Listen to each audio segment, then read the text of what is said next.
I'm at the very top of the high street outside the cairn with Ben Norfolk and this fabulous Jaguar F-Type with Mission Motorsport. This is this year's show car. It's an absolutely stunning thing. I'd seen pictures of it, but it really doesn't do it justice close up. And Mission Motorsport, if you haven't heard of it, is a charity that was set up about 6 years ago for ex-servicemen and women, and their slogan, if you like, is race, retrain, recover. And Ben, you've seen this firsthand, I believe. Yeah, absolutely. I myself am a injured ex-serviceman. I was in the RAF for 18 years before being medically discharged last November, and the charity has been pivotal in my recovery, allowing me to like it says, to take part in racing. I've been very fortunate to be part of the Invictus Games racing team this year. I've also been able to retrain, try new things. I've been helped with work placements and job opportunities all through the charity, and all been part of this new group of people that have been able to sort of embrace me and help me, and in turn I've been able to sort of repay that favour to other people. It's not something that you automatically think of, using motor racing as a rehabilitation or a retraining thing, but it's obviously helped you hugely. Absolutely. I mean, I've got a background in motorsport that I used to take part, my own sort of sprinting my own classic mini that I've got. Motorsport is a great tool. Not only does it provide a sort of a bit of an adrenaline rush for people who've been in environments where adrenaline is it's a major part of their lives when they've been serving. Absolutely. And you don't get that anywhere else, really. Motorsport is one of those things that is able to is used as a tool to be able to re-engage with ex-servicemen and women who've maybe fallen on hard times, or they're struggling with their injuries still, and once they've been sort of hooked in by the motorsport, that they've then the charity can really engage and get involved with it's like its core business, if you like, of the retraining, of being able to provide respite to them and their families as well. It's it's a team game eventually, and then allowing them to sort of find new careers and to be able to pursue what it is that they want to do with their new lives post-military. Absolutely. And the Invictus Games, now that must have been really exciting. Yeah, absolutely. It was a fantastic opportunity. It still goes on now. I raced in the first half of the season with another a chap from the Royal Marines who was blown up in 2011.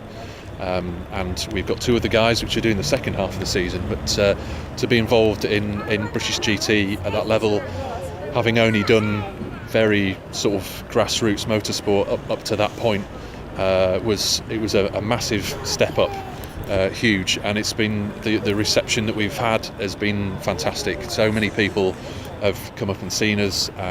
It's providing a lot of exposure, not only for the Invictus Games Foundation, but also how service people are able to apply themselves into a wide variety of situations, not only within motorsport, but to be able to adapt from what they were doing before to something new is a testament, and to be able to be part of the team showing that off has been a real opportunity, and one that we've been trying to push as hard as we can. Absolutely. Now, as we're standing here chatting, there's people gathering around the car. I mean, aside from the fact that it's a Jaguar F-Type, it's a fabulous car. When you get close to it, this wrap that has been put on it, which I understand was designed by ex-servicemen like yourself, and it's poppies with the words of John McCroe's poem In Flanders Fields. That's right, yeah.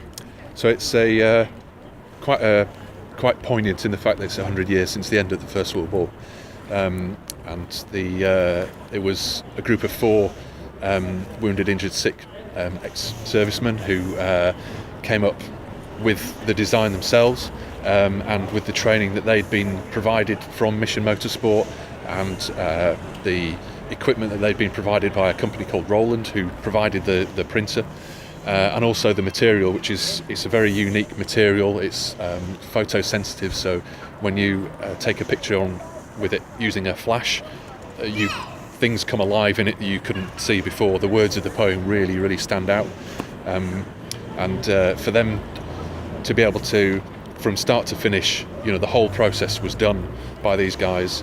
They were vehicle mechanics, they were infantrymen, and now they're livery experts, and the quality of the finish is it's highly remarkable. professional. And the wrap's been on there for over a year now, and it still looks like new. It's fantastic, and it just helps to really tie in the history of people who have been involved in conflicts and the effects of it, and really sort of brings it up to date, really.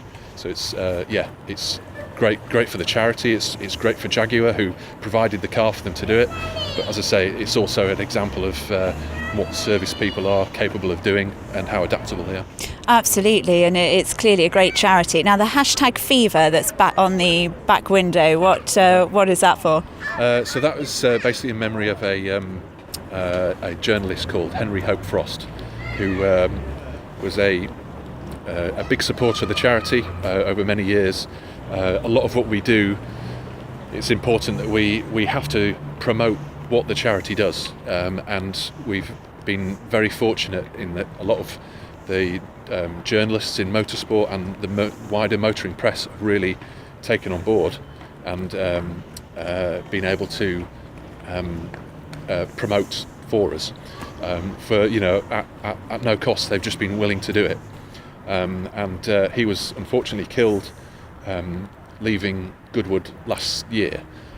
So he's the sort of the person he was, and the unique character that he was within the motoring journalism trade has captured a lot of imagination, and that was the hashtag that he used to use around motorsport, and it's sort of a little bit of a homage to him, from almost like returning the favour in what he's done for us. Ben, thank you very much. No, thank you.